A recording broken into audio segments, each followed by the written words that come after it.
Have you ever had a friend who was more like a shadow? Always there, even when you didn't notice? For me, that friend was Leo. Our story isn't one of grand adventures or dramatic events. It's a quiet story, woven into the fabric of everyday life, about a friendship that became my anchor. We met in college, not in a bustling lecture hall, but in the quiet corner of the campus library. I was wrestling with a calculus problem that felt more like an ancient riddle. Frustration was mounting, and I was about to give up.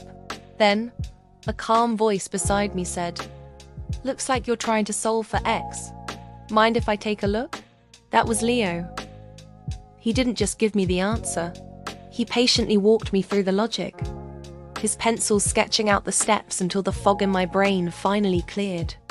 That day, he didn't just help me with calculus. He laid the first brick of a friendship that would stand the test of time. Throughout college, Leo was my constant. He was the one who'd bring me coffee during all-night study sessions, the one who'd listen for hours as I stressed about exams, and the one who celebrated my small victories with more enthusiasm than I did. When I failed my driving test for the second time, I was devastated. I felt like a complete failure. Leo didn't laugh or say, "Better luck next time." He just sat with me, bought me my favorite ice cream, and said, "So what? It's just a test. It doesn't define you.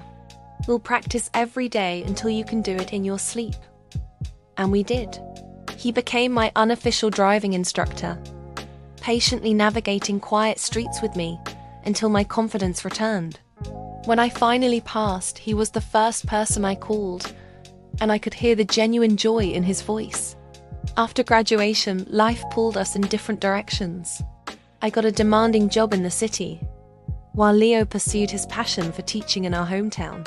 The daily coffee runs and late-night talks turned into weekly phone calls and occasional weekend visits. I was climbing the corporate ladder, chasing deadlines and promotions. I was busy, always too busy. I thought I was building a successful life, but in reality, I was building walls around myself. The calls became less frequent. I'd see his name pop up on my phone and think, "I'll call him back later." But later rarely came. The world I had so carefully constructed came crashing down one Tuesday afternoon. It started with a phone call from my boss. The company was downsizing. My position was eliminated. Just like that, the career I had poured my heart and soul into was gone. I felt a profound sense of emptiness. My identity, so tied to my job title and achievements, had vanished. I felt adrift, lost in a sea of failure and uncertainty. For days, I barely left my apartment. I ignored calls from my family and friends, ashamed and unwilling to face their pity. The silence in my apartment was deafening, amplifying the voice in my head that told me I was a failure. One evening, there was a knock on my door. I ignored it. The knocking persisted, firm but gentle. Annoyed, I finally dragged myself to the door and peered through the peephole. It was Leo. My heart sank. He was the last person I wanted to see. I didn't want him to see me like this, broken and defeated. I opened the door just a crack. "What are you doing here?" I asked, my voice barely a whisper. He didn't answer right away. He just looked at me, his eyes filled with a concern that pierced through my wall of self-pity. "I called a few times," he said softly. "When you didn't answer, I got worried. So, I drove down." He didn't need an invitation. He gently pushed the door open, stepped inside, and wrapped me in a hug. In that moment, all the tension, the fear, and the shame I'd been holding on to just melted away. I broke down, sobbing into his shoulder like a child. He didn't say "I told you so" or offer cheap platitudes. He just held me, providing a silent, sturdy presence that spoke louder than any words ever could. Leo stayed for the whole week. He didn't try to solve my problems. He didn't push me to apply for new jobs. Instead, he simply brought life back into my silent apartment. He cooked my favorite meals, the ones his mom used to make for us when we were kids. We watched old, silly movies that we used to love. We took long walks in the park, not talking much, just enjoying the quiet companionship. One afternoon, he pulled out a dusty chessboard.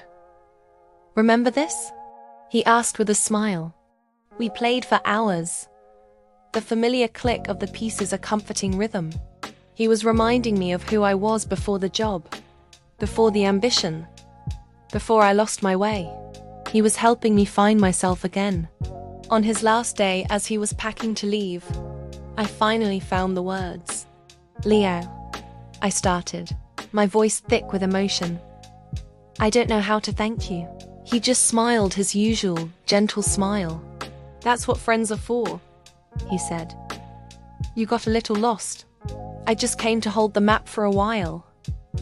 He looked me straight in the eye and said, "Your worth isn't determined by your job title or your salary. It's in here." And he pointed to my heart.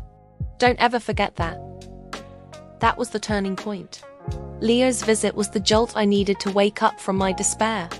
His unwavering belief in me gave me the strength to start over. It wasn't easy. The job hunt was long and discouraging, but this time I wasn't alone. Leo checked in every single day. Sometimes we'd talk for an hour, brainstorming ideas. Other times, it would just be a quick text. "Thinking of you. You got this."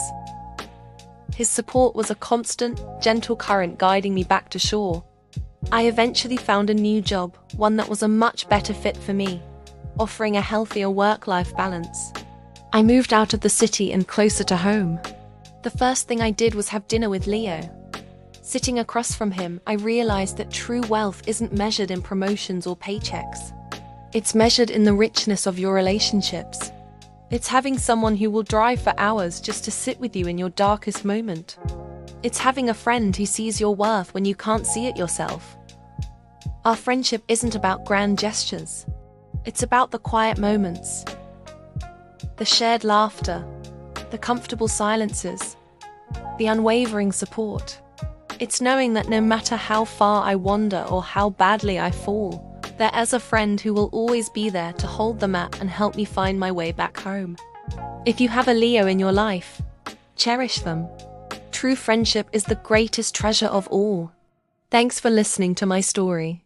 Don't forget to like and subscribe for more.